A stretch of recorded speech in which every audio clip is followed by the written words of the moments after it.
Mister Shivraj, मुझे इस तरह से हैरेस करने का कोई मतलब नहीं है। ये वॉइस ट्रांसफर है और एआई के साथ आजकल बहुत कुछ किया जाता है, ये हम सब जानते हैं। वॉइस क्लिप टेम्पर्ड है या नहीं इसकी जांच होगी, लेकिन कुछ कॉन्ट्रडिक्शंस है। जो आपने काम में साइन किया, क्या आपको पता था कि कुछ घर के किसी लोग का, किसी सदस्य को इसके बारे में पता है? ये बात हमें पता है, लेकिन मैनेजर का हमें नहीं पता। यस सर ऑनर, मैंने पेपर्स अरेंज किए थे, खाना समझा किया था क्योंकि मैं शादी का हिस्सा बनना चाहता था। ये मेरे रिश्तेदार है। अनिरुद्ध बोस का झनक रैना के साथ क्या ताल्लुक है?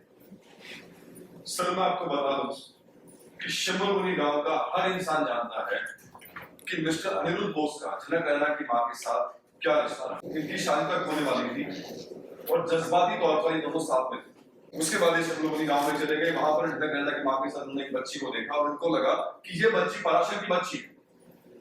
उसके बाद ये वहां से निकलकर वापस आ गए। लेकिन सर उसके पीछे भी एक हिस्ट्री है। सर उसके पीछे मेडिकल हिस्ट्री भी है और उस लड़की को सर वहां से किडनैप किया गया था। लेकिन वो बच्ची और सर मिस्टर अनिरुद्ध बोस इस बात को मानना नहीं चाहते, कभी मानना नहीं चाहते। पर सच बात यही है सर कि झनक रैना इनकी ही बेटी है। ठीक है, एसपी साहब आप बैठिए। आइए।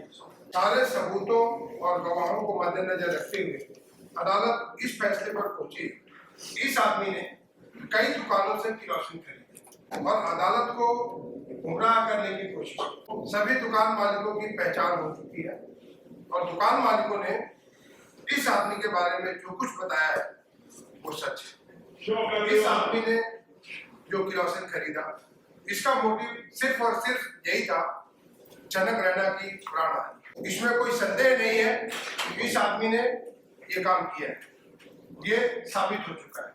इसलिए ये अदालत मैनेजर दीप बासु को 10 साल की कैद की सजा सुनाई। और अब बात आती है मिस्टर अनिरुद्ध बोस की। आप अभी भी संदेह के दायरे में हैं। वॉइस क्लिप एडल्टरेटेड है कि नहीं है उसकी जांच होगी, लेकिन जो कुछ तथ्य सामने आया है उसे इग्नोर नहीं किया जा सकता। मिस्टर अनिरुद्ध बोस को भी ये अदालत 2 साल की सजा सुनाई।